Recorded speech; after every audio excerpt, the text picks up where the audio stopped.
Howdy, folks. Today we're talking about something a little different. You can learn lighting in a weekend. You can learn camera settings in a day, but many photographers spend years, even decades, and still struggle to create portraits that actually feel like a person. Why do some portraits feel alive and others just feel like a photograph? That's exactly what we're getting into right after this.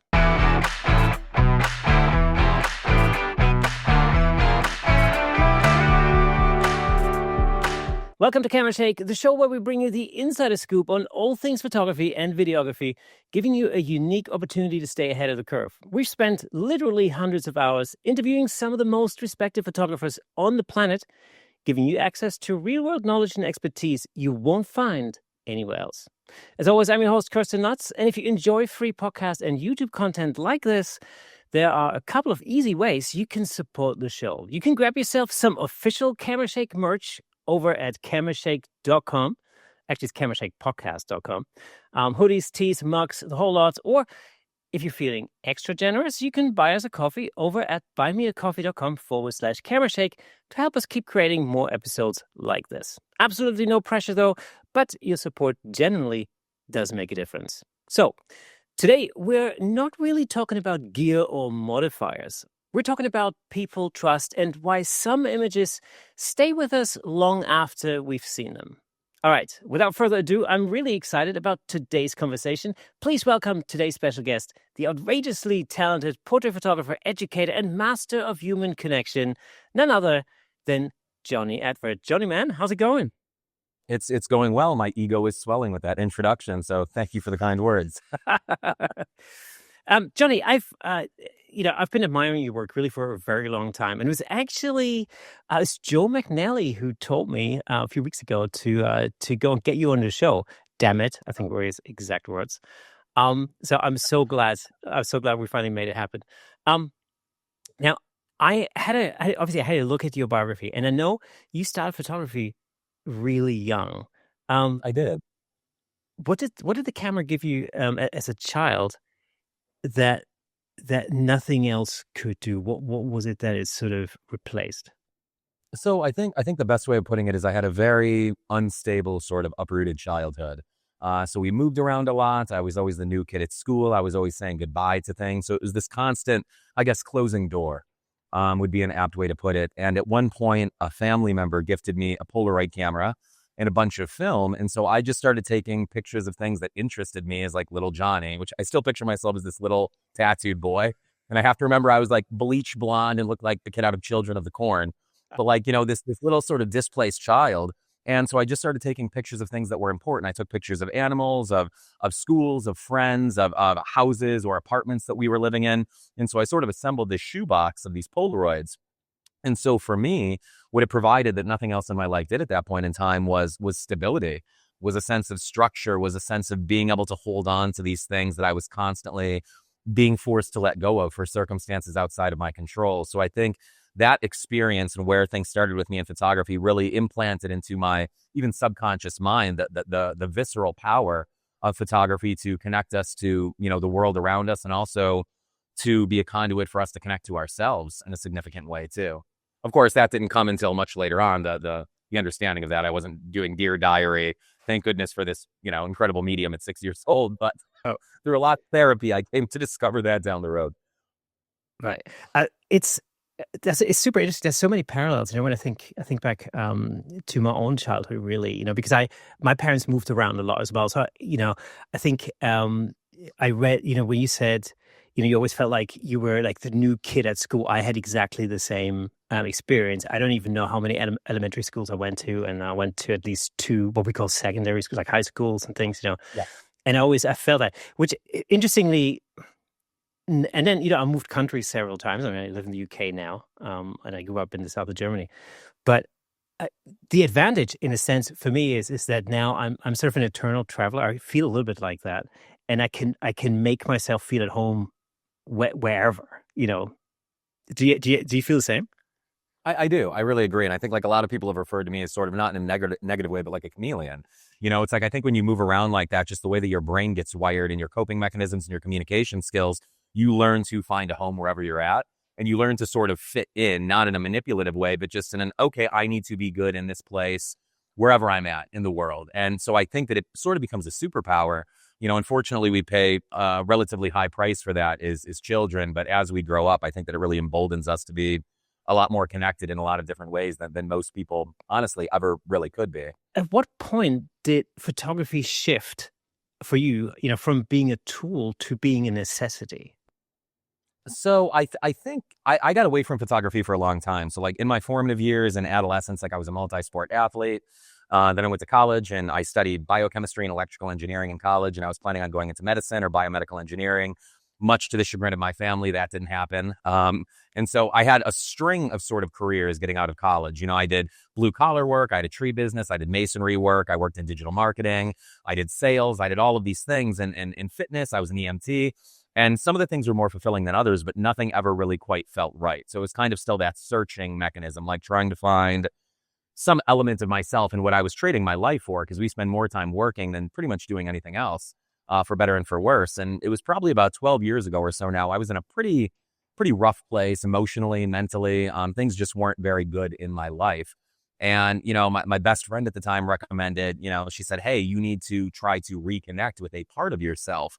And something that I had always talked about was, photography. And I still collected photography books and was very influenced by photography. But it was this sort of pseudo dissonant part of myself that I never really allowed me to delve back into. And so I ended up picking up this little Pentax K3 crop sensor camera after doing more research than I can possibly articulate, just because I'm so hyper fixated on things. And I'm like, oh yeah, Pentax is the Rebels camera, like this is going to be good and blah, blah, blah. And got my little lens, my nifty 50 and everything. And I still definitively remember getting this camera, and I hadn't left my house in like a month. I was in such a bad place. And I took the camera across the street to a place called City Park. And there was this beautiful blood red sunset that was happening. And so I sat in the grass and I took a photo of the sunset, and I started crying and I started laughing, and I could feel the air in my lungs and I could feel the grass under my hands. And it was this really beautiful cathartic moment. And I just never put the camera down. So I think once I picked that camera up again, I realized it was a necessity for me. It was sort of armor. It allowed me to go back into the world. It allowed me to reconnect with myself. It allowed me to find some semblance of place and purpose. And I felt indebted to the medium ever since, which I think is one of the reasons why I take what I do so seriously, because, without blowing smoke, I really believe that the medium, saved my life, which is, I don't think there's a better kudos to photography from me than that. Yeah. So when you went off to study biochemistry, did you still do photography at the time, or did you just basically take a complete break from that? I didn't. So, I kept up with photography through my early teen years. So I did a lot of street photography. It always had to do with like architecture, flowers, nature, and then people, whether those were candid moments, whether it was more observational. And then I just sort of put the camera down at some point, and I just never picked it back up again.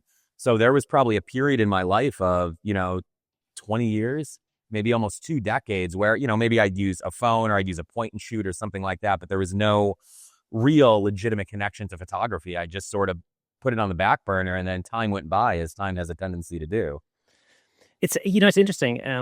I found I had a career in music before I went into photography, and I always say this, I started photography in 1938 because my dad was a photographer, my grandmother was a photographer, and I sort of rebelled and went into the music industry for a little while, about 25 years, and then sort of came back to it.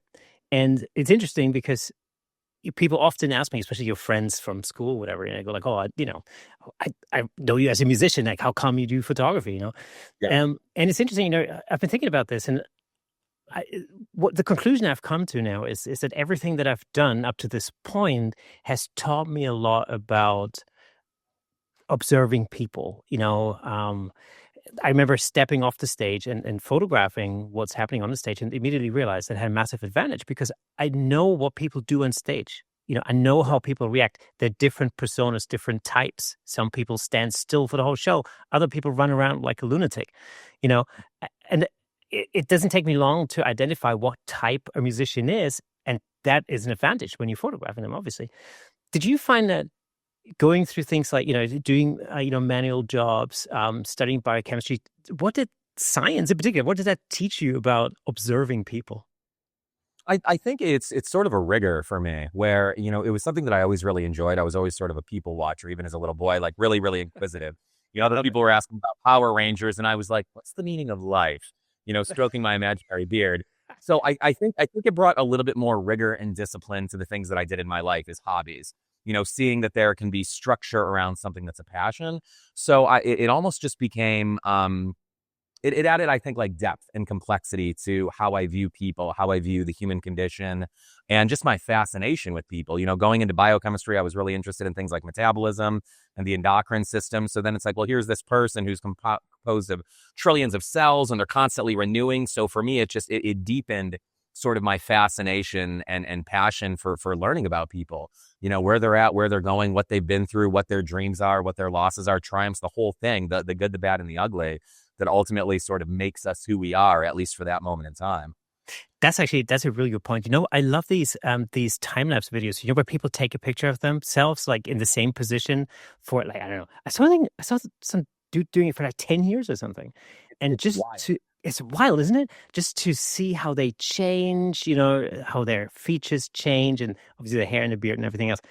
It's a really interesting thing to see a human sort of change over time. Yeah, great. It's super fun, super. What's the word? Fascinating. That's what I'm trying to say. It is. It's Um, surreal. It's bewildering, really.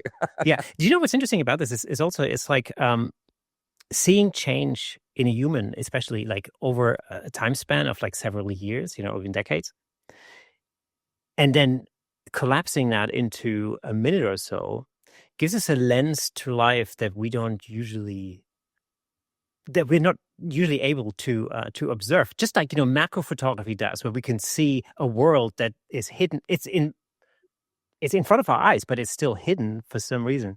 And time is such an interesting factor, because we only observe the present in the present Of course. moment, and then to see that develop over time is such an interesting thing. Um, when you first began photographing seriously, what was the thing that sort of surprised you the most about human behavior in front of the camera? I think going back to like childhood, and I don't know if this is the same for you, but it certainly was for me. I sort of learned to wear masks relative to situation. When you're in certain places for safety or to fit in, we sort of put the performance mask on, almost like theater. So I think seeing that tendency to immediately mask aspects and elements of self was probably the most striking thing. Someone who's just very jovial and they're smiling and they're laughing. And as soon as the camera comes on, they don't smile anymore because they're self-conscious about their camera. And that's not how they exist. But the hyper awareness that sort of develops in people once the camera is up, like instead of just being present in the moment as they are, all of the self-critical things that were implanted by mom, by dad, by sister, by brother, by best friend, by society, by TikTok, by whatever it might be over the course of time, suddenly it all comes rushing to the frontal cortex of their brain.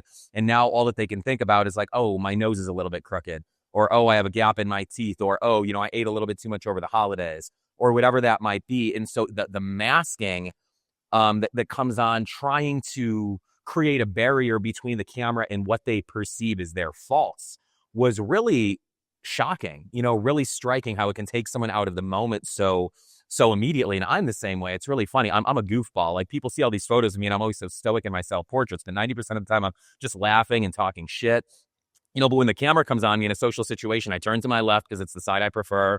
And I get my kind of stoic face and I look like this. And so that's the mask that I've worn in photos for so much of my life because it represented this archetypal identity that I wanted to be seen as relative to these arbitrary standards that I wasn't even connected to. So it's really curious and really intriguing and also kind of sad and tragic that it brings those things to the forefront so quickly for so many. It's an interesting thing, isn't it? I've often thought about this because I shoot. I have a lot of headshot clients. Or I do shoot random. Well, I say random. Random people who are not used to being in front of the camera, basically. Yeah. And if I find exactly the same thing, especially when they first come in. There's almost like they've got their blinds up. It's you have to kind of the mask. I mean, you call it a mask. It's actually a really good way to describe it. And as a photographer, you're gonna have to somehow get them to drop that veil. It's in order to what we sometimes think as photographers, in order to create the perfect portrait. But especially when I look at your work, I start to wonder, like, what actually is a successful portrait to you? Like, what makes a portrait successful, if not perfect, in your eyes? I think as cliche as it sounds, like for me, it's really contingent on the experience of the person in front of my camera. So if they feel like they are in a space where they are seen, they are heard, they are accepted simply as they are, if they feel comfortable and easeful, I think for me that's the foundation. And of course, then we build technical elements on that, and we can look at lighting, and we can look at focal length, and we can look at all of these different types of things. But for me, the real basis of a portrait that I would consider to be successful or powerful or significant really has to do with the state of mind and being of the person in front of the camera. Now, that doesn't have to be good, because maybe it's not about creating a beautiful portrait. Maybe it's not about creating something that's going to go on LinkedIn or that's going to go over the mantle. A lot of people come to me because they're going through some sort of transformation or metamorphosis in their life. And part of the photography session has to do with owning the shadow aspect of that, owning the negative aspect of that. But it's just, so rarely in life do people feel like they can actually be who they really are. We're constantly filtering our behavior and our language and our mindset and our words and our thoughts and what we share and what we don't share. It's like it's this curatorial thing that we're hell-bent on all the time. And so I think for someone to be able to just sit in a space and go like, oh yeah, I can just be myself and be expressive, and there's no judgment and there's nothing else that's happening, I think that just allows this really beautiful, almost energetic flow to occur that you can't generate in AI, that you can't, burn in Photoshop, that you can't create if it doesn't exist in that moment itself. Yeah. That's sort of actually, well, that's the question. What is the difference between a flattering photograph? Because this is often like when people first, when they get into lighting, they get into portrait photography, they're always trying to like flatter, the shape of the face and so. But what's the difference between a flattering photograph and an honest one? I think there could be some overlap in that, and I guess like as I've matured and the years pass by, like we were talking about, but as I've matured, I see flattering as just the human condition. So when I first got into photography, it was that I'm like, well, we have the rule of thirds and the Fibonacci sequence. Then I have my lighting ratios and where is their face? And, is their chin here? And how does their back eye look? What's this? Am I shooting at the right aperture? And so all of this became like trying to create a pretty picture, which I think most of the time when we talk about flattering societally, that's what we associate it with. Like a photo where the person's going to go like, I'm handsome, I'm pretty, I'm beautiful, I'm sweet. And it's this very external kind of, there's nothing wrong with that, but this very sort of like vain, vapid look at a human being, judging them purely on the symmetry of their face or on the depth in their eyes or whatever that may be. So I think an honest portrait eschews the vanity in favor of something that may be more true to the individual. And that can still be an ostensibly beautiful portrait where people are like, oh my God, this person's so stunning. But I think it favors emotion and presence and personhood over the technicalities of what we as a society over the course of time has decided is beautiful, which of course changes generation to generation, where you're at in the world, the societal circles that you run in and all of these types of things. So it takes those labels and sort of the container off and says, all right, let's remove that for a second and see what's at the core of this black box, like what really exists in a more significant way within the confines of that shell that we're just seeing all of the time, which is a very verbose way of saying it's complicated. There's some great parallels to music, and in this podcast, as people who are listening know, I like to draw parallels between photography and music. In music, I went to music school. One of the things one of my teachers told me, I remember, is you got to learn all the theory. You got to learn the theory, right? And once you feel like you've really gotten to grips with all the music theory, you got to forget it all and just play. Yeah. In photography, do you think when people learn portrait photography, is it important to learn all the lighting concepts, all the everything there is to learn about how to light the human shape and the face and everything, and then forget it all, or do you think there's an alternative approach to it? I think there's something to be said about having a technical foundation. I feel like in our industry, in the photography world, there's sort of two camps, and everything's so divisive in the world right now anyway. But it's sort of like either I'm an artistic photographer and, technical stuff doesn't matter, and the camera's just there as an intermediary, and light is light, and I find it. Or there's like the hardcore technical photographers who are like, I have my phase one and I have my Broncolor and I have this and I only shoot in 16-bit RAW for maximum color fidelity. And very rarely do you find people who are walking that line between saying I can be exploratory and expressive, but I can also do that through the context of not necessarily technical mastery, but technical know-how. So I do think that we have to build up a skill set. I also think that at some point we do have to remove ourselves from the arbitrary constraints of technical consideration, And so I always bring up Peter Lindbergh when these conversations come up because he's one of my favorite photographers and one of my greatest inspirations. And he was a brilliant technical photographer. Like he knew lighting, gear, sets, everything inside and out like the back of his hand. However, in my opinion, his most iconic photographs are not technically sound. It's Kate Moss with a cigarette in her mouth going across the street and they're laughing and she's giving him the bird and it's slightly blurry and it's at a Dutch angle, and maybe it was underexposed. So he had to push it, in the dark room a little bit too much. And so if we evaluated that photo purely on technical merit, we'd go, well, it's not very good. But if we evaluate it on the energy that it contains, on the power of that, on the fact that we can hear, the horns in the streets of New York and we can smell the cigarette smoke and it feels like an actual moment in time, it's poetry. So I think somewhere in between there, we can sort of find ourselves and also just allow ourselves to decide what's significant to us first and foremost. If you're a person who wants to get perfect Rembrandt lighting in your portraits, do that. There's nothing wrong with it. But don't lose sight of the fact that there's a human being that has a triangle on their face. And similarly, if you're just there for the emotionality, that's beautiful. But then remember that you can do some alteration in light to speak to that emotion to a greater degree and express that to the people who are ultimately going to consume those photos. So I think there's just too much hard line, like I have to be this or I have to be that, or I can't be this or I can't be that. It's this very binary way of looking at creative process that really winds up constricting people and limiting their creative language, in terms of the stories that they're able to tell or bring to life. Hey, let me just jump in real quick to tell you about the amazing sponsor of this episode, Platypod. Platypod offers innovative camera support systems designed to unleash your creativity. With their stable, versatile, and portable solutions, you can capture stunning shots like never before. And I'm not just saying that. As the host of the Camera Shake podcast, I can personally vouch for Platypod's incredible products. They've become an integral part of the show. In fact, I'm surrounded by various Platypod products holding up lights, cameras, microphones, and so on. It's really helped to transform the way I make the show and the way I shoot at home, in the studio, and on location. But don't just take my word for it. Explore Platypod's website at www.platypod.com to discover their range of products, including the Platypod Extreme, Platypod tripod heads, and the brand new handle, of course. Make sure to follow Platypod on Instagram and Facebook at Platypod Tripods for exclusive updates, tips, and giveaways. By choosing Platypod, you're not only investing in your photography, but you're also supporting the Camera Shake Photography Podcast. Thanks again to Platypod, our amazing sponsor. Platypod, where innovation never sleeps. All right, quick pause for a second. If you've been watching or listening to Camera Shake for a while, you'll know this show exists because of the photography community and because a lot of you keep supporting it.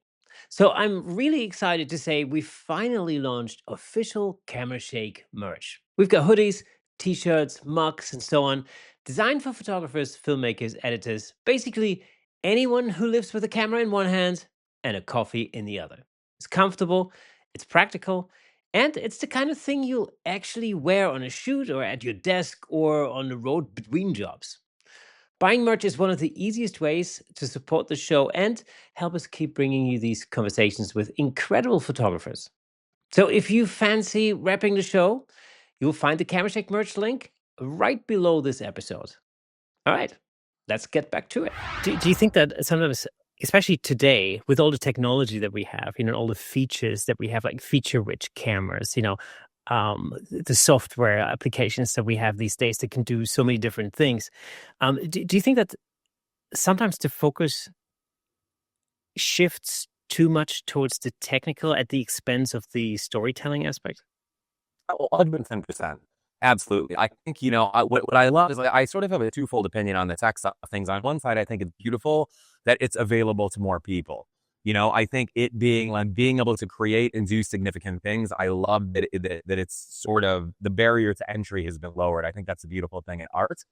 But at the same time, I think it's made it so easy And it's also meant that, we can hyperfixate on the technical bit and lose sight of the humanistic aspect of it. And I think that that's very dangerous for creativity in general. And I don't think that that's doing any favors for anyone. So once again, I think there's sort of a good and a bad about that. I also think, unfortunately, it allows us to not really learn our craft, because if I can pick up a new Sony A7R R5 and I can put it in auto mode and it tracks my subject, and I'm using a TTL light and it's getting a perfect exposure, and then I'm putting it into a Voto and it's doing beauty retouching, like my pipeline for creation can happen instantaneously to create something that's going to be popular on Instagram, but that doesn't speak to process or the person or anything. It's sort of an immediacy. And in the process of that immediacy, we lose the journey. And I think the journey is really what it's all about. Once again, as trite as that sounds, I really believe that. I did a shoot yesterday, which was basically a test shoot. And what I did was I wanted to create like a 1930s classic Hollywood black and white type of portrait, kind of the sort of Chicago gangster type, type of thing. It's quite simple. And when I thought about it, I thought like, I want to see everything in black and white. Like I want to see everything in my viewfinder in black and white. I never want to see the color version. I don't want to convert a color version into black and white later. I want to really see how the light falls and what the light does, because it is different in the black and white context, And for the first time, I tethered into a Voto and basically set a Voto up to created like a little preset, and the whole workflow was in black and white. And I don't think I've ever felt so free or so much freedom in creating, because I didn't have to think, oh, I'm shooting in color, then I have to convert it. I wonder what it's going to look like. Blah blah blah blah blah. It was literally like working with it was literally like working with a black and white camera, but with the ability to instantly see your result. Of course. And so I kind of thought like, well, actually, this is like, to me, that is where technology really does, or where technology becomes beneficial, because now it allows me to be creative, and it's not a thing where I have to like jump through a million different hoops to actually get there. Failing that, I could have shot the whole thing on film, obviously, but that would have been more complicated. I would have, So I tell you what, the one thing that really struck me about your portraiture, and I think the thing as a portrait photographer, the thing that really spoke to me in your work is that degree of empathy that you seem to have with your subjects. In general, what role does empathy play in portrait photography? I once again, I think it varies person to person, because I won't say that it's essential, because I think there's photographers who aren't empathetic at all, who create really, really powerful work. For me, I would say it's incredibly foundational. I think that's one of the ways that I connect, because people come to workshops that I teach, let's say, and they're like, well, Jonny, how do I connect with people? I'm like, I can't tell you that. There's no formula. It's not like lighting, it's not like dodging and burning in Photoshop. We can't look at that formulaically, because how you connect with a person is contingent on who you are as a person, how you are as a person. And so everyone sort of has to find that path on their own. But for me, I've always been a very empathetic person. I've always felt very deeply. I think I've had enough experiences where there's a lot of backing. So if someone comes into my studio and they're like, oh, I'm going through this, or I'm going through that, or this is what I'm experiencing, whether it's good or it's bad, I feel like I can put myself in their place to some extent and really experience that. And they sense that. It's kind of like if you've ever went to share something with someone and it's negative, and it's heavy, and they're like, well, how are you feeling? And you're like, this, and that. And they're staring at you like a great white shark with glazed over eyes. And you can tell that they have absolutely no flipping clue what you're saying. There's no identification within them. And maybe they're waiting to talk, or maybe they don't have a context for that experience. But I think like when people really, really feel heard, and it doesn't have to be about something powerful, but when you're making eye contact and they're telling you about their day, and it could be a person coming in for headshots and like, well, the quarterly reports came in yesterday, and, Bill said that, our QSs aren't up to where they need to be. And I'm just really stressed out because I'm trying to get this promotion. And it sounds baser, but that person telling you that, you're listening, and you're like, oh, well, so like, what's going on with the promotion? Who else is up for that? Like, what is that going to do for you? Is it something you even really want? And they feel like there's a legitimate conversation happening immediately. Their shoulders go back. immediately they're disarmed. And going back to that mask, I feel like without even realizing it, someone takes that mask off and puts it on the table and leans in to talk to you, and invariably leans into the camera as they do that. And I think for me, that really is rooted in empathy and a genuine love and interest for people that you can't really feign or fake. So for me, it's powerful. I think people who don't necessarily have empathetic or compassionate traits have to develop sort of workarounds for how they interact with people. And I'll bring someone up, and this is sort of an interesting conversation. Maybe she'll cut off my toes for this, but I did a workshop with Lindsay Adler last year, and it was a really beautiful watershed moment for me as an educator. To be in her studio and to be next to her, I was like, oh my gosh, I wasn't necessarily fangirling, but I was like, this is a really big thing to be next to her. And she's saying these beautiful things about my work, and I almost had a panic attack during the intros, this long-winded thing. But she was talking about how her and I interact with clients, and she's like, Johnny's a very sort of touchy-feely, emotional guy. That's what his process is built on. And she's like, I am not that. That is not me. But what she does is she developed a team who are like that. So, she still creates the energy in the space, but instead of doing it directly, she does it indirectly through the other individuals she brings into her creative process. So I bring that up as an example because I think that's a really brilliant way where Lindsay understands the absolute need for that. She's spectacular at everything she does, but instead of feeling compelled to giving that herself, which doesn't really jive with what her process is like personally, she supplements her process and brings that in externally so that the people still get what they need, even though she's not directly delivering it herself. And then obviously she builds on that with her persona and her energy and how she puts people at ease, and obviously her technical mastery and all of these other things. But just to say that there are infinite roads to one destination. And I think it really just comes down to knowing yourself and knowing what a situation needs. And if that's not something you can provide, you go, how can I, or don't want to provide maybe, how can I bring this to the person because it's a necessity? Regardless of how it gets to them, that has to be there, like that type of thing. I think that's super important. And it's as you mentioned, I think, as an artist, I think it's that degree of self-reflection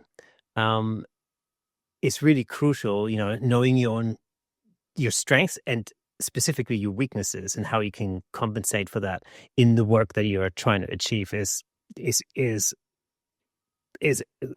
essential. How quickly can you tell when a subject is uncomfortable, and what's the first thing you do to help somebody relax when you realize that they've got their mask still up? What specifically do you do to allow them to take that off? It sort of varies person to person. I think it's, there's the classical signs, just body language signs. Someone's shoulders are stooped forward, they're grasping here, they're leaning back in their chair, that sort of dissonance, like the fight or flight has been activated, right? Adrenaline's coursing through their veins, and their sympathetic nervous system is just firing in their mind. Their mind thinks they're running from a lion, and in fact, they're just sitting in front of your camera. But it's all of this, the sweating, the kind of twitchiness. So like all of those things, I think a lot of people have tells like that, where if you're, paying even halfway attention, you can see it. I think one of the biggest things that I normally do is if I see someone doing that, if I was photographing you and I had my camera up and you were sort of showing those signs or you just express it, I'd be like, because I'm like, honestly, how are you feeling? You're like, I feel like shit. I don't want to be photographed. I'm like, I hear that. I hear that. And so the first thing that I do is I'll just put my camera down. So instead of keeping it up and trying to work through it, I'm like, oh yeah, like I kind of jive with that too. And then I consider myself a conversational photographer. That's how I've started to refer to myself. And so I'll put the camera down and then we start talking and whatever happens. And all of a sudden I see that guard coming down. And then I might say, oh, actually, look, just for 1 second, I want to hear what you're saying. But I love where your hands are at right now. Your hat is tilted just in the right way. Take a couple of frames, make some adjustments. And I'm like, please go on. And that camera goes back down. So, in that way, I just try and bring it back to the truth that for me, the camera is there as an ancillary element to the connection that I'm trying to foster with the individual in front of me. So never prioritizing the shutter or that camera being in my hand over making sure that there is something legitimate between me and the person in front of me. And only then do I bring the camera up when there's something that I actually feel is significant enough to photograph, or that I feel is worthy of photographing. Now for headshots, of course, that's a different story, because if I have 3 minutes with everyone, then I might just start talking shit. If I'm like, we can't sit here and talk about life, I'm just like, so, like, what are you going to do with this? Are you going to put this on Tinder? Is it going to go on LinkedIn? Oh, I'm married. Well, maybe we get you laid tonight, and you have to feel out the room in that. But I think for there, it's trying to just really dig in really quickly and see how someone's responding, read that, and then whether it's joking or whether it's something more serious or just whatever that might be. But it's putting the camera and technical considerations aside and just being present with the person. I think that's one of the biggest things that we can do. What are some of the typical mistakes that people make, when they're trying to build rapport? Because I think it's really important to be aware of those things so you can avoid them in the future.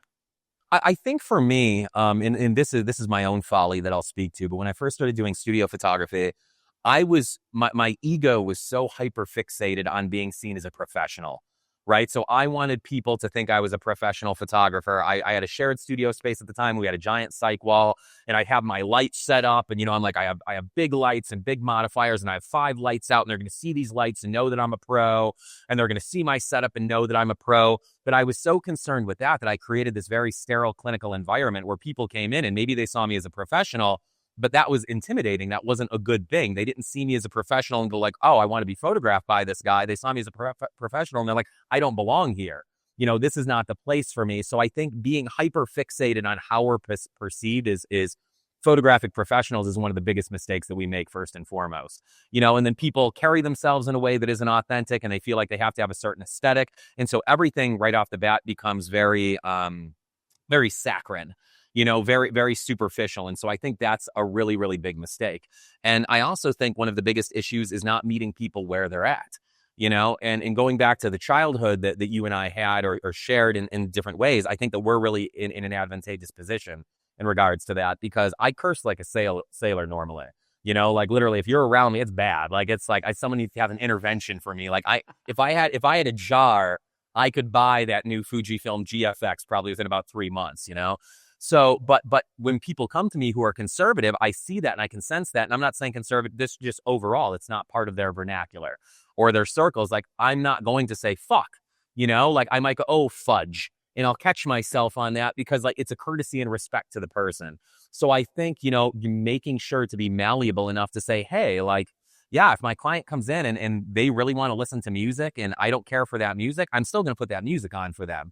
Like, so it's losing sight of the fact that ultimately we are there to be of service to the individuals in front of our camera who come into our studios, who we meet in spaces, and just sort of making fun of ourselves. I always reference this silly thing, but at workshops, I tell people, I'm like, if someone's really uncomfortable in front of my camera, one of my favorite things to do is I'll leave the lens cap on my camera and I'll throw a tantrum.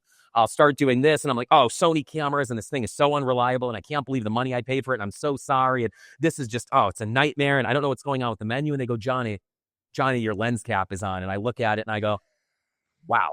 I'm like, I bet you really regret paying me that retainer, huh? And I'll kind of toss it aside. I'm like, how embarrassing. And they laugh. And immediately it's humanizing, right? And so I think like a lot of photographers would balk at that because they're like, well, they're going to think that I'm not a professional. I don't even know how to take my lens cap off. And that was so embarrassing. You're like, no, that leveled the playing field. Because someone walks in and they look at you as a photographer and there's a hierarchy, they're looking up at you. And so then once that happens and we can just be present in a space and it's like you make mistakes too, suddenly we're at eye level and so much of the nerves, so much of the concern and consideration falls by the wayside. So it's just being playful and being willing to poke fun at ourselves and laugh at our mistakes and be fallible, because the people in front of our cameras are fallible because they're human. And as soon as we move into this pseudo state of infallibility, we're no longer relatable. And if we're not relatable, we can't possibly create a connection with the person in front of our camera.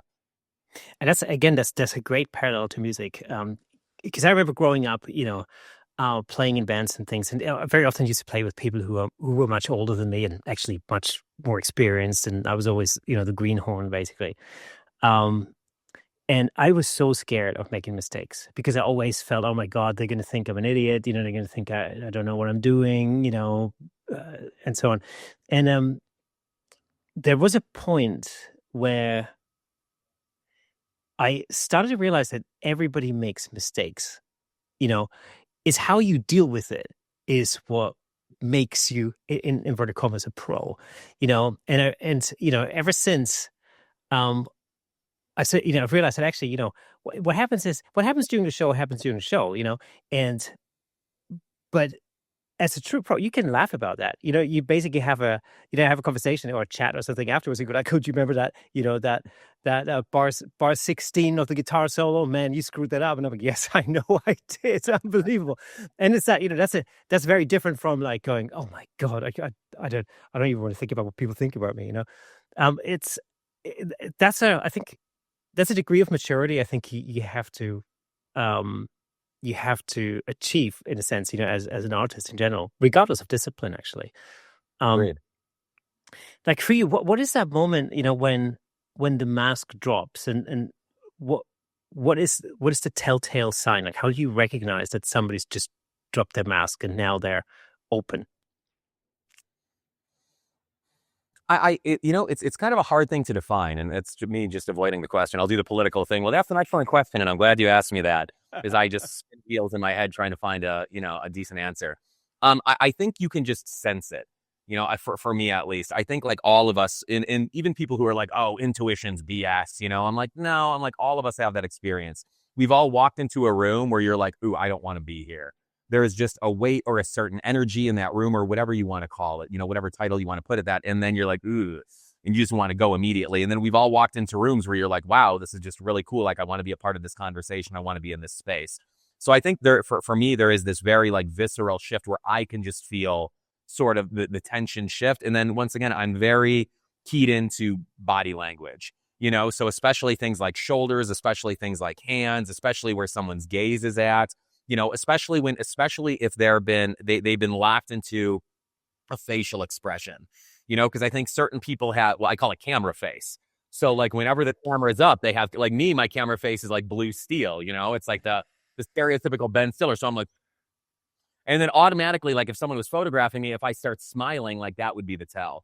So I think when someone moves out of sort of the plasticity of presenting themselves one-dimensionally aesthetically, and maybe instead of just being here and here, their shoulders come forward, and then their chin drops a little, or they look to the side, and you can just tell that they're moving out of a state of hyper awareness within themselves and into a state of a greater degree of actual presence in that moment, in that space with you.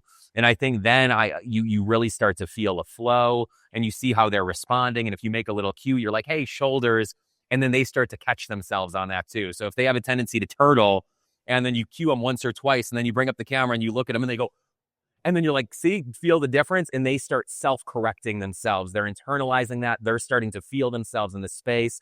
I think one of the big things that comes along with anxiety and discomfort is dissociation. So we all have a tendency to leave our bodies. So when you see someone coming back into their body and you see them actually embodying themselves in their body, for me, that's always a really great sign that things are moving in a positive direction in terms of their degree of comfort and ease and receptivity.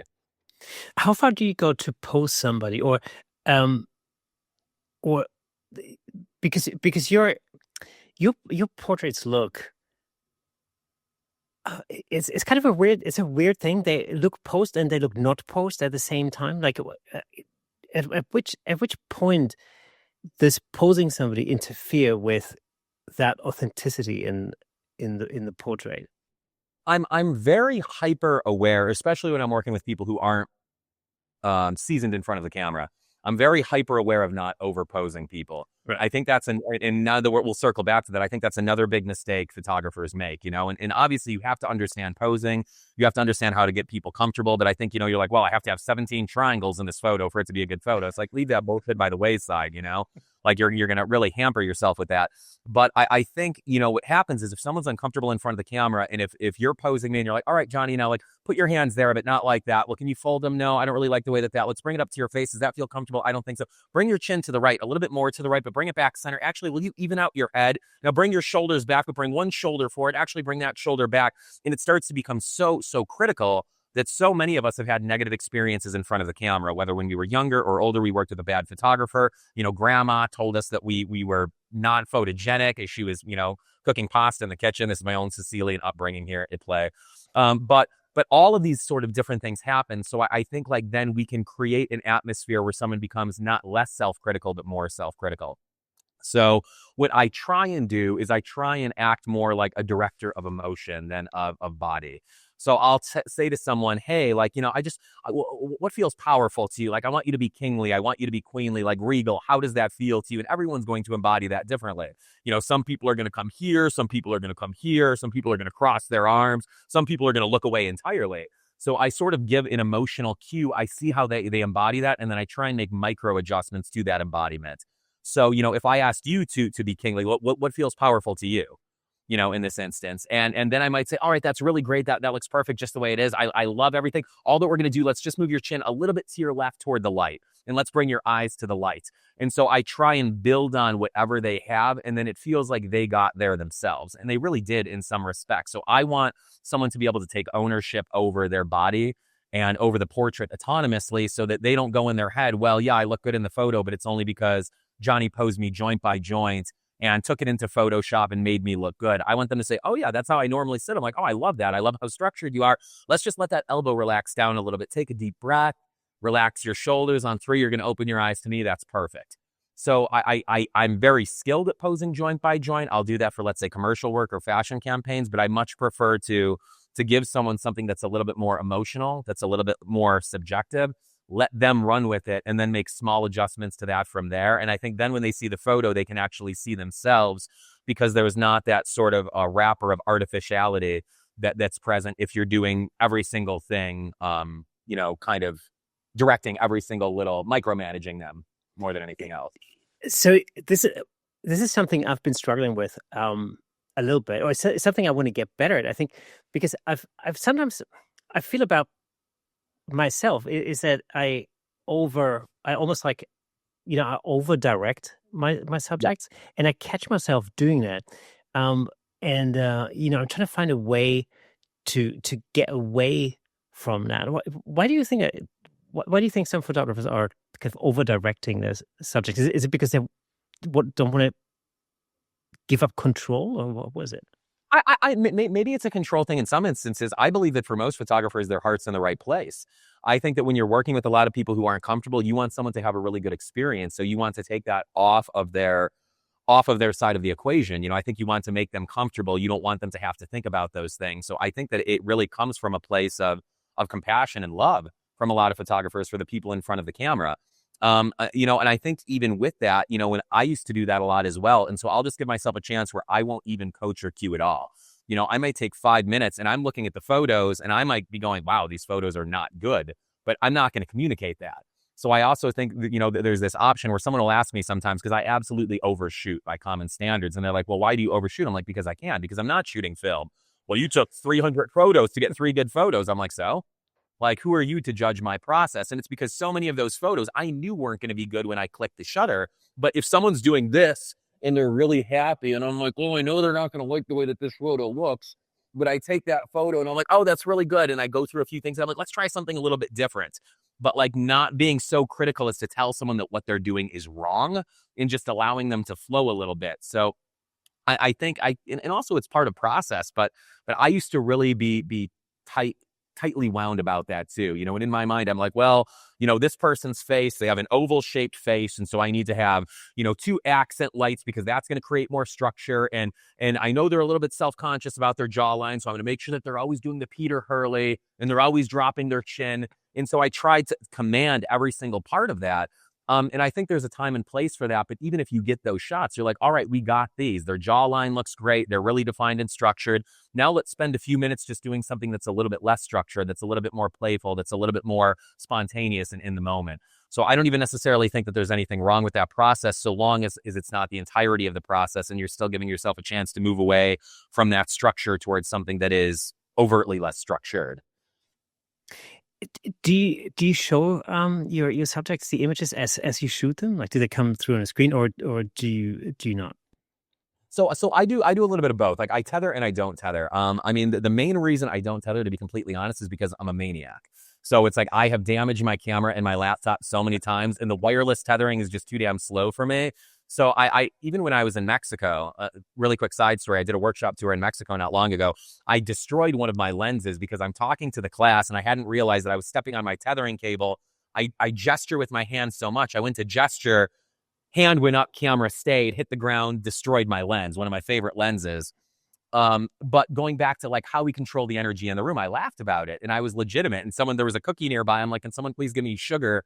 I need it for dopamine. And they handed me the cookie and I was just laughing.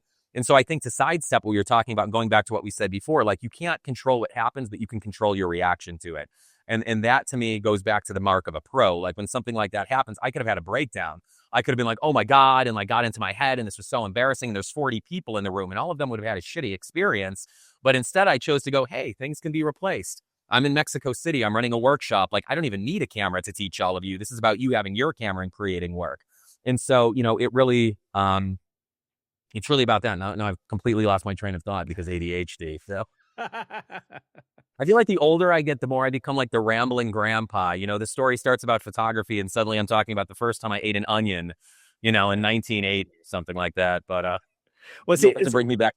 Yeah, my kids always criticize me for that. They was like, because I've been teaching guitar since I was like 12 or something, right? Yeah. And so like whenever I'm explaining anything to my kids, I always, for some reason, I switch into teacher mode and I have to explain everything from like in 3 different ways.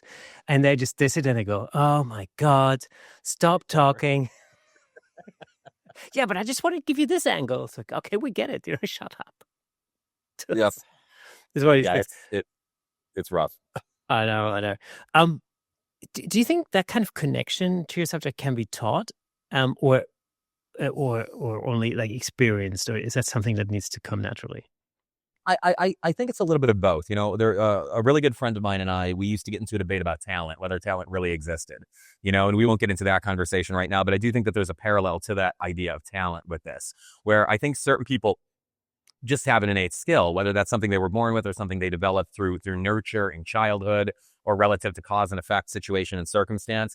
But I do think that there's ways that we can get better at it. So if someone doesn't innately have that ability, I think that they can learn about reading the room. I think they can learn about body language. I think more than anything, they can learn about themselves. I think a lot of times that people struggle to connect with other folks, most of what we experience in this life is a projection of our internal landscape. So I think that if we're not comfortable connecting with ourselves, it makes it very hard for us to connect with other people. So I think that we can sort of journey within and get a little bit deeper and identify with ourselves a little bit more, which allows us to create that space for other people. But then just learning basic communication skills, learning to read body language, learning about tonality, learning about the type of like stuff that you would hear about in like a business communication seminar. And I think that that's often used for nefarious purposes. It's all right, how am I going to ilk this single mom out of her money so she buys the minivan she doesn't need? But instead of weaponizing it for ill gain, we say, all right, how can I use these tools that have been established, basic psychological principles, to be able to be of greater service to the people in front of my camera? So I think if you have that innate, it makes things a lot easier. But if you don't, you can work into it. But I also think a big part of that becomes who you are as a person. And really, really quickly, I'll make sure that this doesn't meander, but a really quick story. The first workshop that I ever ran must have been like about a half decade ago. And it was with my friend, Aaron J. Young. And if listeners aren't familiar with Aaron J. Young, phenomenal photographer based out of LA, really, really brilliant. And we actually have a lot of parallels in our work aesthetically. And our work gets compared. We could not be more different as human beings and creatives. We're running this workshop and we decided to do the workshop together because we were both so horrified of failing that we said, hey, if we do this together and we fail, we can split the failure. The responsibility of that failure is 50-50.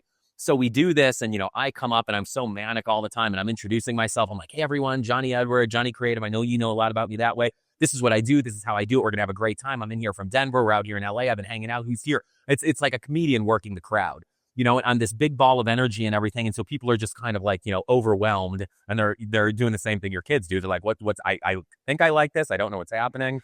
and then Aaron comes up and he has his dog Wilbur with him and he just like sits down in a chair and he's like, hey everyone, this is my studio. Welcome. I'm Aaron J. Young. This is Wilbur. And we're just gonna see where this goes. And just stops. Hard stop. That was his entire introduction. But that speaks to, that's how both of us are with our clients. When we were photographing models, we photographed the attendees. He puts on, some like Max Richter or some really emotional music and just sits with the person and doesn't say anything. And people feel comfortable in that silence with him because that's a reflection of who and how he is. With me, I might have music on, but it's this constant flow of conversation and I'm almost short-circuiting people so they can't be self-conscious. It just can't happen because there's so much sort of stimulus in the moment. Equally powerful photographs, beautiful aesthetic photographs, authentic photographs, but the way that he and I go about doing that could not be more polar opposite. And I always like to tell that story because I think we get really trapped in, especially when we see a photographer we admire, we see the way that they work, and you're like, well, to get that kind of photo, I have to work like that. And it's like, no, absolutely not. And most of the time, especially in a seasoned mature photographer, they've failed so many times. They've made so many mistakes. They've had so many iterations of process and self that this is the truest form of them, but it took a long time for them to get there. So I think that idea of, if we're true to ourselves, we can be a mirror that creates space for other people to be true to themselves. But that's something that we have to define from within. That's not anything that we can necessarily be taught, and that's sort of, I think, one of the challenging aspects of art is, as we develop as artists, it necessitates that we develop as individuals as well. One cannot happen without the other. Things become very imbalanced very quickly. There's a really good lesson to be learned with that respect at events like Imaging USA, for example, or the photography show, over here in the UK, because there's so many educational opportunities. There's so many workshops you can attend, and then so many people you can see on stage. And you very quickly realize that actually people are really different in the way that they present themselves and the way that they engage with, with their subjects and everything. It's really interesting because it's exactly like you said. I used to think this myself really for a long time. In order to get this kind of photograph, I need to be this certain way. You've taught a lot of workshops, and as an educator, what is, like, in your experience, what do students struggle with the most when learning portraiture or portrait photography?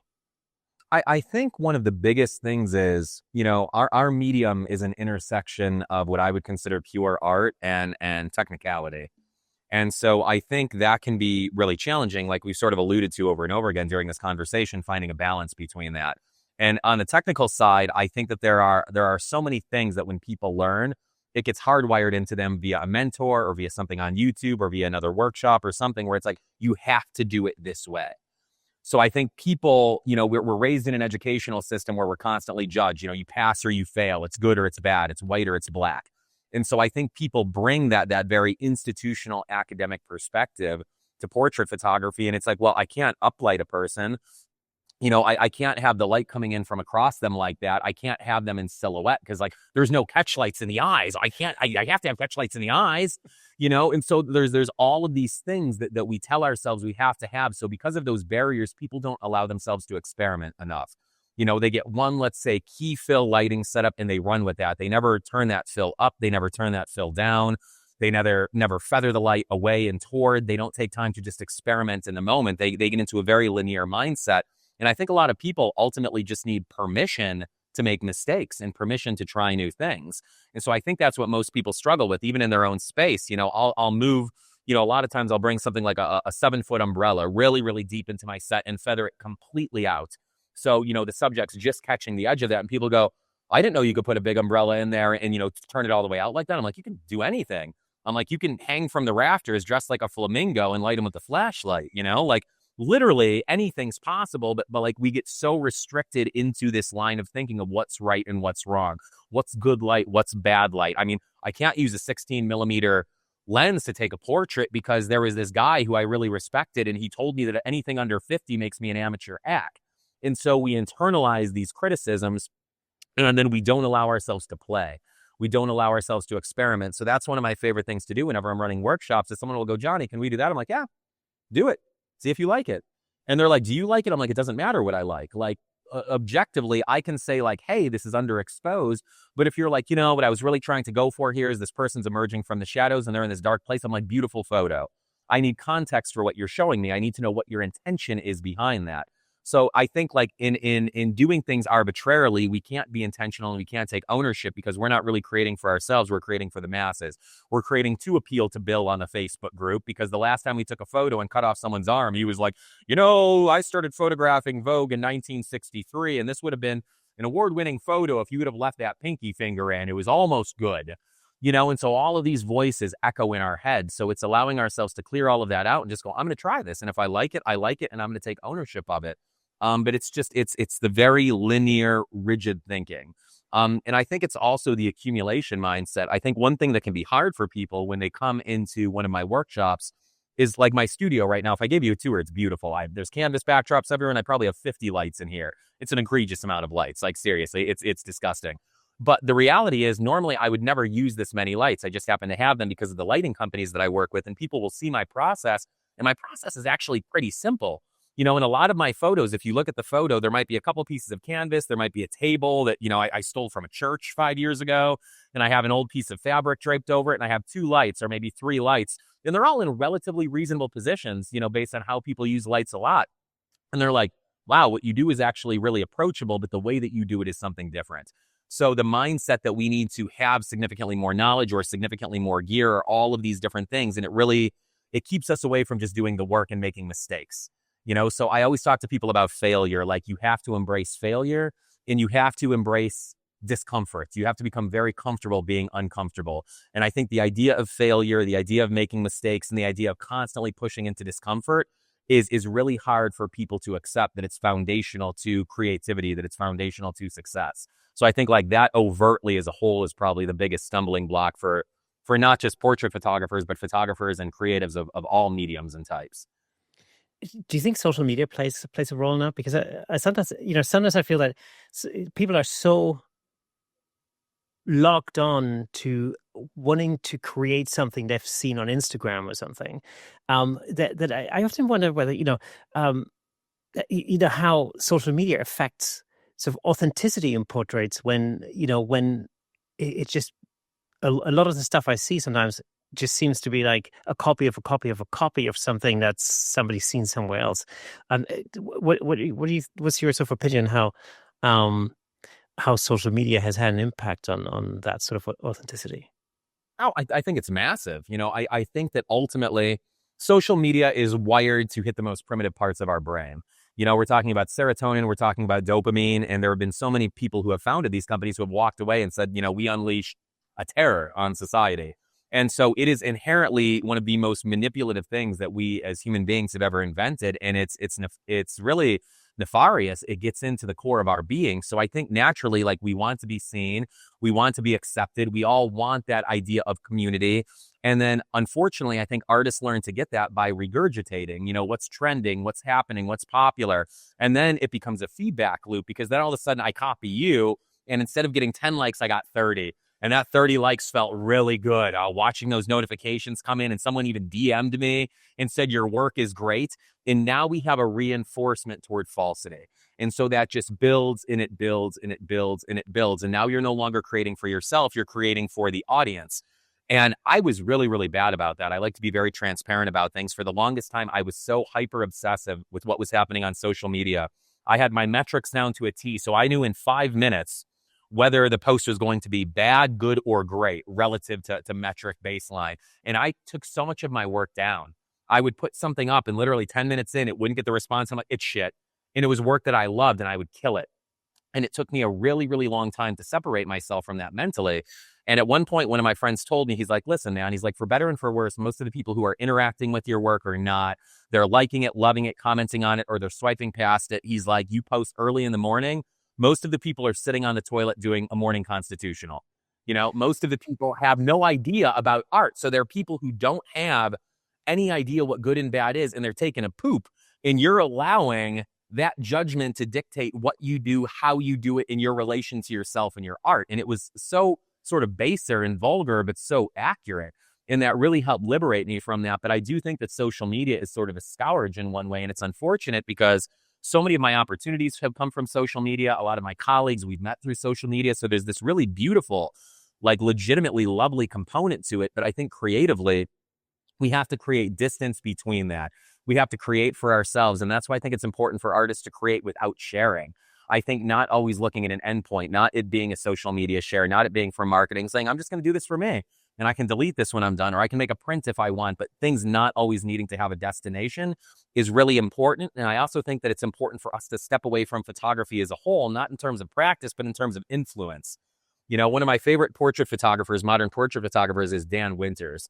And he has this really, really lovely book called The Road to Seeing. And I think every photographer should read it. It's a tomb. When you first get it, you're like, oh my God, this is unwieldy. but it's a really, really beautiful read. And he actually talks about how he doesn't really look at other photographers' work because he doesn't want to be influenced by them. And I can appreciate that. But for me, I don't want to compare myself to other photographers. So when I start to see that regurgitation happening, when I don't feel confident in my process, instead of looking at other photographers' work for inspiration, I pull back entirely. I might look at painting, I might look at cinema, I might look at sculpture, I'll get out into nature. But that's the other thing, is outside of the regurgitation, we're constantly seeing what other photographers are doing and how the world is responding to that. And then you're like, well, I saw that this person was shooting this style and they got to shoot the cover of Vogue. You're like, well, they probably didn't get to shoot the cover of Vogue because of their style. They happened to be at a cocktail party. They had one too many Negronis with the editor and they hit it off. So it's not even on the basis of their work. It's on networking, but we create these narratives in our mind. And I think that social media has a tendency to feed the most derogatory narratives, the most self-loathing narratives, the most oppressive narratives when it comes to creative process and our capacity and willingness to express ourselves and be vulnerable and share ourselves.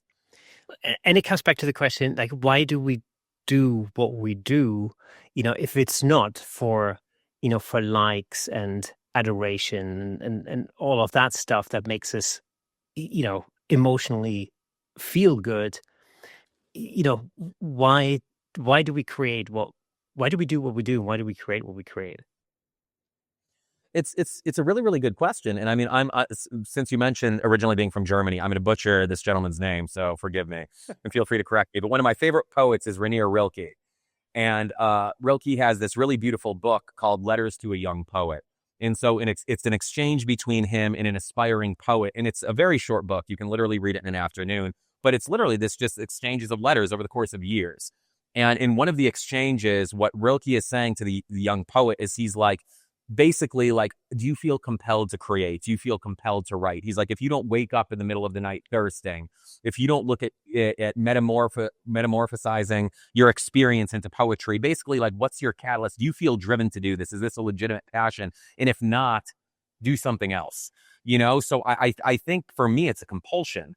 I feel like I have to create, like creating, gave me place and purpose and it brought me back to life. If I don't pick up my camera for a period of time, I start to feel untethered. So it's as necessary for me as breathing, as eating, as sleeping. Like, some sort of creative expression is necessary for me to be sane and to be okay. And it's compulsory. But I think that's a question that all of us have to ask ourselves. And I think that that's a really sort of deleterious element of getting into business, the business of art and creativity. Because so many of us start because we love having the camera and we're annoying our family members by being like, look at the bokeh. No, you don't understand. This is the Helios 55. Most lenses don't have the swirly bokeh, and people are like, just stop, dude. And at some point it becomes drudgery because every time you pick up your camera, it's to do another headshot. It's to do another marketing thing. Everything has to be monetized. Everything has to be shared. And so we lose our passion.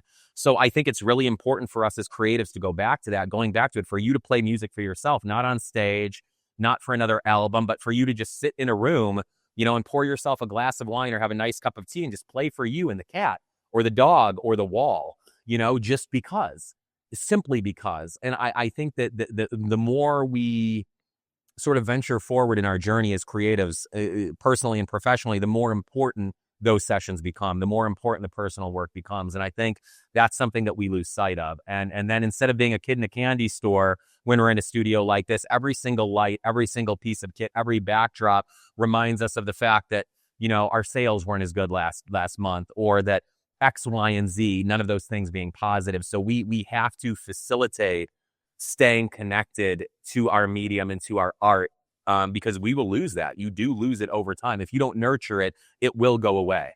And it's really, it's a lot easier to stoke the flames of a fire than it is to build a fire from scratch again, in my opinion.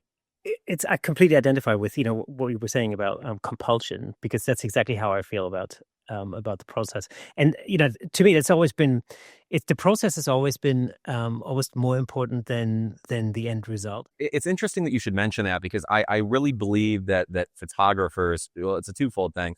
Number one, I believe that all artists should practice art in other mediums. I think it's really, really important. Like, I think photographers need to put down the camera and they need to do anything else creative. That could be writing, that could be singing, that could be music, that could be cooking, that could be painting, that could be sculpture, that could be movement, that could be dance. I think it's really, really important for creatives to not become constrained and defined by a single medium. I think it's so liberating to step outside of what you've been doing and do something else, and ideally do it and be bad at it. Just the ego check. And I do that all the time. I'll try and, play a little music again, or I'll try and do something. I'm like, wow, it's absolutely abysmal and I'm awful. And I'm like, I kind of like that. I kind of like being bad at this thing and being able to build up and being able to build sequentially on it. I think there's something really powerful, once again, just about stepping outside of our own medium. And I also think that there's a lot of power to words. So I bring this up a lot when I'm teaching, and I say at some point I stopped referring to myself overtly as a photographer and started referring to myself as an artist whose primary medium is photography. And I think that's really, really beneficial, because for me, that engineering mindset, the biochemistry mindset, the scientific mindset, the analytical mindset, when I was a photographer, I had to play by the rules of photographer. So I had to take these things into consideration. But if I'm like, hey, I'm just an artist, I'm just using photography as a means to express myself, it was a really strange shift. But dynamically in my own mind, I felt less constrained. I felt more malleable. I'm like, well, I can just do what I want, because I no longer felt like I was inside of the definition of a specific medium and everything that comes along with that. So I think it's really important for photographers to refer to themselves as artists. And I think out of any medium, photographers is from what I've seen, struggle to refer to themselves as artists. It's like, well, I'm not an artist, I'm just a photographer. And so there's almost this self-diminishing thing. Very rarely would you hear, a sculptor go, well, I'm not an artist, I'm just a sculptor. But you hear it all the time with photographers. So I think like taking ownership over being a legitimate artist and creative is something that's very hard for photographers. And in not taking ownership over that, they stay constrained and defined by these arbitrary rules, these arbitrary expectations. And that becomes very uncomfortable and suffocating very quickly to creativity. So, what do you think people should, or photographers in general, should focus on? After they've already understood lighting. Once they've gone through the technical stuff, they've learned, they've learned everything there is to learn about lighting setups. They've read Lindsay Adler's posing book, and they know, everything. It's phenomenal. We really love it. Yeah, which is a good book. It's a good book, but what was like, in order to put that into practice, like what's the first thing I should actually focus on then? As silly as it sounds, I think it's just the act of creating. I think that we have a massive amount of creators, photographic professionals, photographic artists under creating. They just don't spend enough time behind the camera. I think that's a really, really big issue. One of the things is I like that when I came to photography that I didn't automatically try and monetize it. I think so many people pick up a camera and they take a few photos of friends and families, and then they're like, I'm going to start a business and open a studio. And there's nothing wrong with that, but then it becomes so constrained so quickly. It's like, I just did it as a passion. And literally, I probably took more photos in a year than most people take in 10 years, because I always had my camera in hand. And like, people saw this really meteoric rise for me once I got into the studio, and it pissed a lot of people off in my local community, because they're like, how are you getting so good so fast? You're so lucky. You're so talented.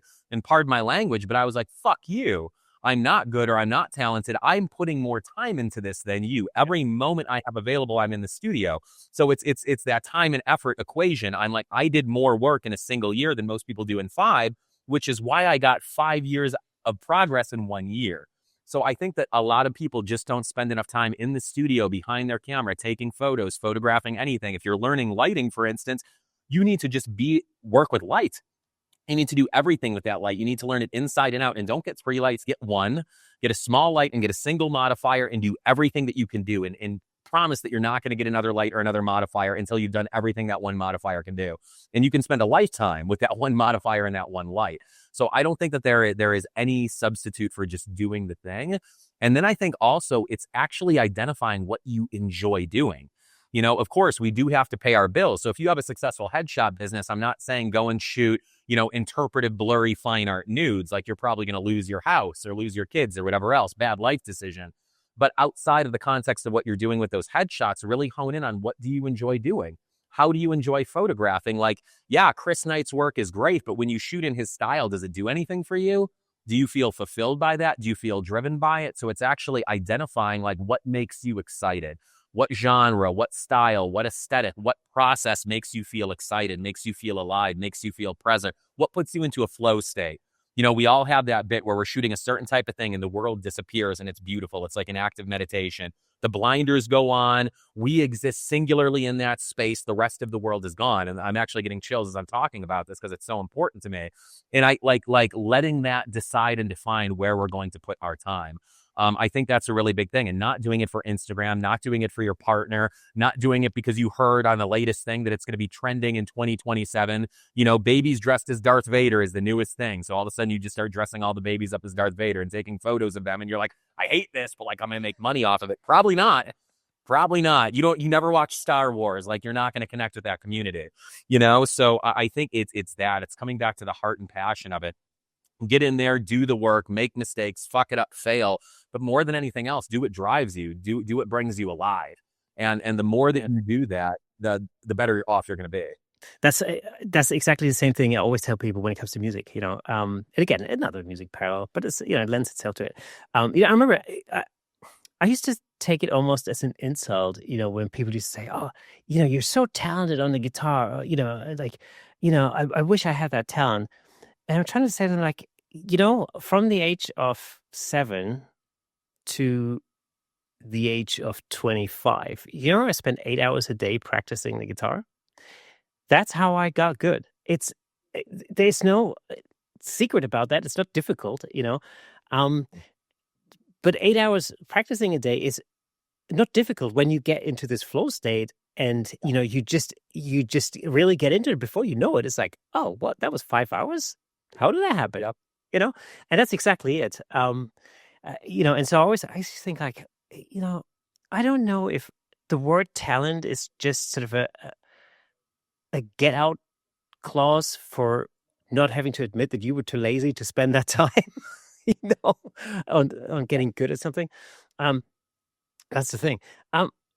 If listeners, people who are listening to this podcast or watching this episode on YouTube, which, by the way, if you're listening to the audio version, be reminded that there is a fully fledged video version in full Technicolor over on YouTube, where you can watch our amazing hats. By the way, It's the dueling hat show. Oh man, it's the first podcast I've ever done in a hat. Why not? I love it. It's a great hat too. I know so much. From what I was looking, I'm like, we have the rim lights on the opposite side for the hat too. It's like it's a great aesthetic. I know this is all pre-planned. Exactly. Oh man. So so if people are listening to this or watching this, if they could change one thing tomorrow about how they photograph people, what should that be? In my opinion, and because I am biased and because this is my process, it sort of goes back to what we talked about very early on in this conversation. Put the camera down more often, and it's funny because this is kind of contradictory. I was just saying create, right? Pick your camera up, but also put the camera down. And so if you're in a session with a person, whether it's a friend, whether it's a headshot, anything else, let the camera fall by the wayside and just allow yourself to be conversational with the person in front of you. And, I think it was a Leibowitz quote, maybe, but, it's basically, I'd never been afraid to fall in love with the people in front of my camera. And I really, really love that. And then, because I'm just a book of quotes that I butcher all the time, one of my other favorite quotes is by Richard Avedon. And to paraphrase it, he said, I hate the camera. It gets in the way of what I do.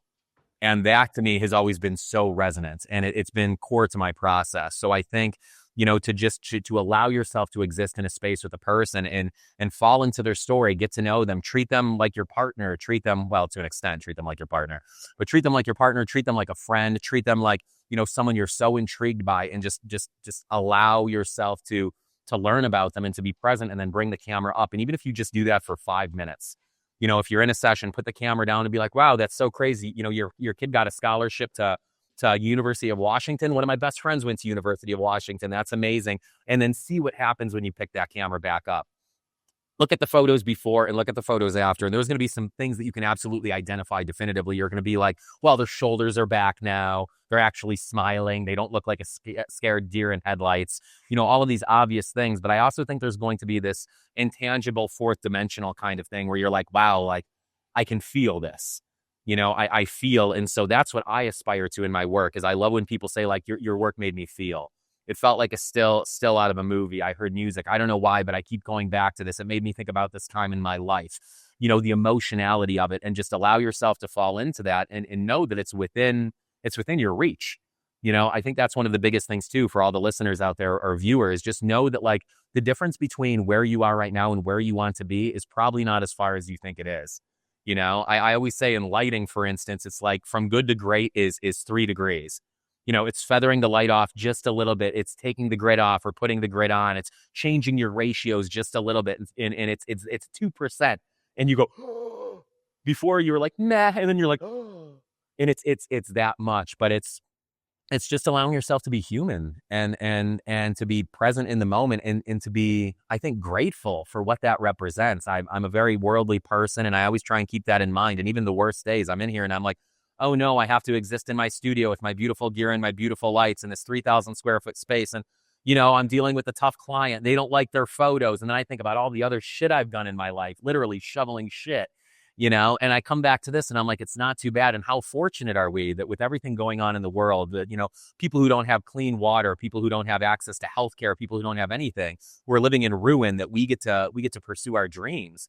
We get to feed our passion. So it's having a little bit of perspective on the journey and on ourselves and on our place in the world and bringing it back to that. And I think once we operate from a humanistic perspective and we operate from a place of gratitude and of love, is sort of metaphysical and shishi as that might sound, I think that things really sort of fall into place.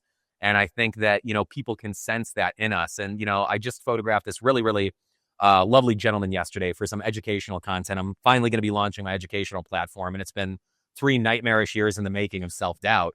But, he was in there and he's really young. I say young, but to me, he was like a boy. He just graduated college. And I think 2 decades ago, plus of going back to that. But we just had this really, really beautiful simpatico. And at one point I realized the camera was down for like 15 minutes. His degree was in psychology, and we're talking about this and where he grew up and what was happening. And we were laughing. And I felt like I was just hanging out with my best friend, and I picked up the camera again and he left and he was just like baffled. He's like, and he's a really talented model. He's like, I've never had an experience like that before. He's like, I've never felt so good leaving. And it had nothing to do with the photos that we took. They were ancillary, but we just really hit it off as human beings, as people. And so I think to prioritize that, the connection and just the joy and the gratitude and the love and the beautiful opportunity that we have to do this and to be present with one another in space and time, it's really, really special and really significant. Jonny, this has been an absolutely enlightening conversation. Thank you so much for being the guest on the Camera Tech podcast this week. What's coming up for you in the near future, and where can people find your work? So I'm going to be doing a few workshops. I sort of took a break from that. I don't know the exact dates. I'll probably be running a 1-day lighting workshop here in Denver at the end of next month. It'll kind of be a small, intimate thing. I'll be doing a 2-day immersive at some point in April, which is sort of like my master class where we spend 2 dizzying 12-hour days delving into everything, and people leave and they're like, I feel like I was just on an acid trip. Like, that was great, but once again, what just happened? So it's everything and then some. And then once again, my biggest sort of thing right now is I'm going to be launching my online education platform, which is called Jonny Edward Creative Academy. So there isn't really a lot of information out there outside of a few YouTube videos on how I light, what my process is, how I style, how I design sets, how I edit, those types of things. So it's going to be a central hub for that. It's going to have a very big community portion, a lot of live stuff, a lot of interactivity. And this has been a labor of love for a really long time. So it's finally coming to light in life. And I'm really excited about that, just to make things more accessible to people. Just to say, hey, if you can't afford to fly across the country and come to a workshop, we can still be present together. We can still learn together. We can still grow together, and to create, a supportive, inclusive community away from the BS of social media, where people can, express the reality of their existence and their process and their journey without getting trolled or without getting, beaten down with targeted advertising and that type of thing. Yeah. But like everyone, you can find me. The 2 best places are on Instagram, which is Jonny Creative, JONNY Creative, or at my website, www.jonnyedward.com. And social media, I'm always active on there, and my therapist hates it. But if you have any questions or you want to connect, slide into my DMs. Let's talk about lighting. Let's talk about life. Let's talk about art. I really love stepping into the good side of social media and its ability to bring us together from across the world. That side of it's really lovely. Fantastic. Thank you so much, Jonny. It's been an absolute pleasure. Honor and pleasure. Thank you for having me, and I hope to come back sometime. Absolutely, no doubt. All right, folks, that is it for today. Huge thanks to Jonny. This was one of those conversations that makes you look at portrait photography a little differently. And hopefully the next time You pick up a camera, you'll think less about settings and more about the person in front of you. Before you head off, let me point out another episode I think you'll really enjoy. Go and check out my conversation with headshot photographer Pete Coco. That one dives much deeper into the technical side of directing and posing people, so it pairs really nicely with today's more human approach. And if you enjoy what we do here on Camera Shake, don't forget you can support the show by picking up some Camera Shake merch or by buying us a coffee over at buymeacoffee.com/Camera Shake. It genuinely helps keep the lights on and the episode's coming. So for those of you listening to the audio version, remember there's a fully fledged video version of this episode over on YouTube. You'll see visual context that really complements the conversation over there. So just head over to YouTube and search for Camera Shake Podcast. And if you're already on YouTube, drop us a comment, hit like, ring the bell, and share with a friend. That engagement really helps the show reach photographers all over the world. Thanks so much for listening and watching. And a new episode drops every Thursday. So, make sure you're subscribed. Until next time, keep shaking things up in the world of photography. See you next Thursday.